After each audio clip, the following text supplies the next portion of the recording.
Welcome to In My Feelings, a safe space to talk all things NBA with me, Big Woz. And now, on the brand spanking new Ringer NBA YouTube page, we got a new home, y'all. Make sure you subscribe. Make sure you hit the like button. Make sure you're showing us love, sharing this thing all over the place on our new home. Let's go.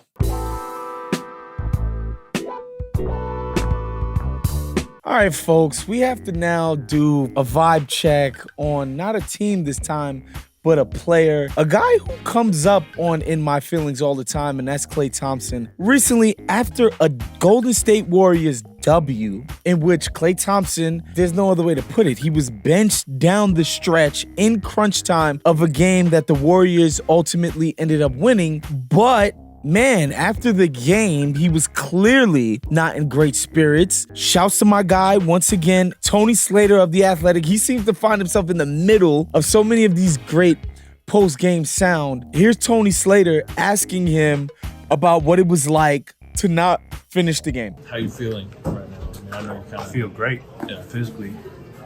Mentally, probably a little different story. But such is life, you know. When you say that, I mean, is it just the shooting struggles? Shooting, yeah, you know, pride myself in that stuff. So. What are they talking about? You ain't played to finish the game? I got benched game 5 of the finals. Who the fuck cares? Kidding me? Go from, one of the best players. It's hard for anybody, you know. I'll be honest with you.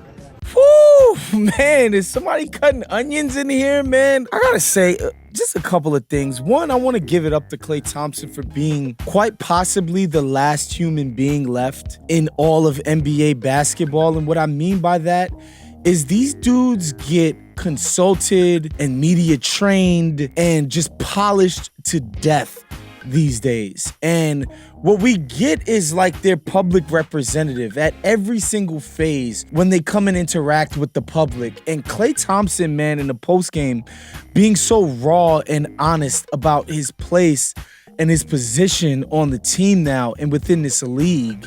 And this is a guy who won championships. Think about the freaking game in 2016 in Game 6 in Oklahoma, where the 73-game season is on the line. Everybody thinks KD's about to go back to the finals to play LeBron, and Klay Thompson has the game of his life in OKC, that Game 6, where he earned the moniker Game 6 Klay. What that patience does, it gives him time to get set and knock it down. A long three for Thompson, and that is an NBA record. The countless big shots that he's made, the max contracts that he's earned, just the greatness that this guy's been a part of, and the sort of ego death that we're watching right there live on camera for the world to see, man. And he's clearly trying to be the kind of teammate who wants to be happy for the young guys' success while also being the ultimate competitor who wants to be out there, man. Like, Klay Thompson is one of my favorite NBA players ever, just because he's not afraid to show you how much he cares. He's not too cool to show that his feelings are hurt. And on In My Feelings, man, like, we respect that, man. This guy's raw honesty and humanity. And look, this guy's not completely washed up. He's still averaging about 17 points a game. He's still shooting around 36% from three. He's still a useful player. But we know the prolonged contract dispute that he had with the Warriors in the offseason,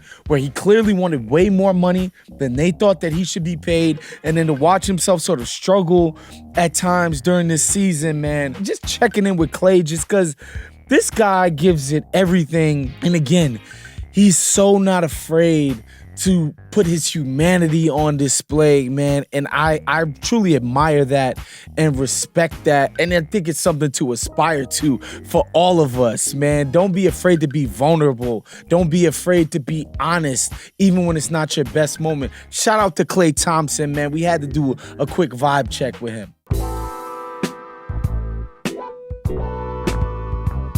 Facts or feelings? The Los Angeles Clippers are now your favorite to come out of the West in this year's postseason. Look, the Clippers made a huge trade for James Harden. They stumbled out of the gates, lost something like 6 straight games, and everybody was kind of laughing at them. And if folks remember, Ty Lue, after one of those losses, was like, listen, You guys better get us now because we are coming. He felt very confident in the group that they had. And since then, they've won 26 of 32 games.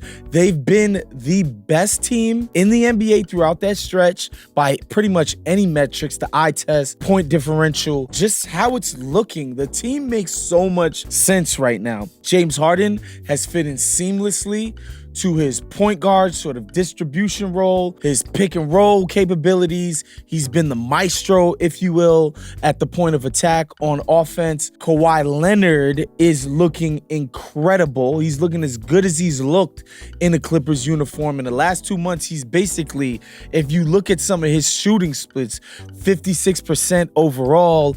He's shooting in the mid to high 40s from three, just deadly accuracy and efficiency.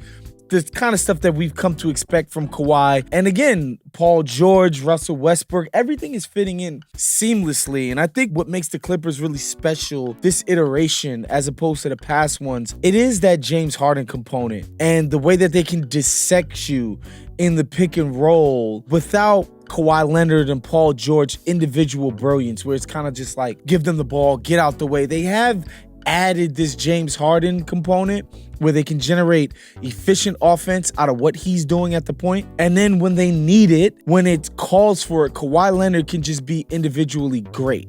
You know, Paul George can be individually great depending on the matchup. Some people are not crazy about the big man rotation, but I like the versatility between Tice and Plumlee and, of course, Zub. And I think they look good. But as far as them being the favorite, come on, folks. This is fiction. We got to stop pretending that we didn't watch the Denver Nuggets mow through the entire Western Conference playoffs and beat up on the Heat in the finals last year. Like, this team was dominant. I think the Nuggets in the regular season are picking their spots and haven't put the pedal to the metal, but they've still got to be the outright favorite in the West. Kawhi Leonard has not finished the postseason since the 2020 playoffs in the bubble, where I will remind folks they got pantsed after being up 3-1 against this very same Denver Nuggets squad. And so Denver, they're a force to be reckoned with. I think they still have to be looked at as the favorite, but we're keeping our eye on the Clippers because they've been kicking ass as well. All right, folks, that was our show for today. Make sure now you subscribe to the Ringer NBA's brand new YouTube page. That's where In My Feelings will now live. It's not just you're going to get this, you're going to get all of the Ringer NBA's excellent content. We will see you guys next week. Peace.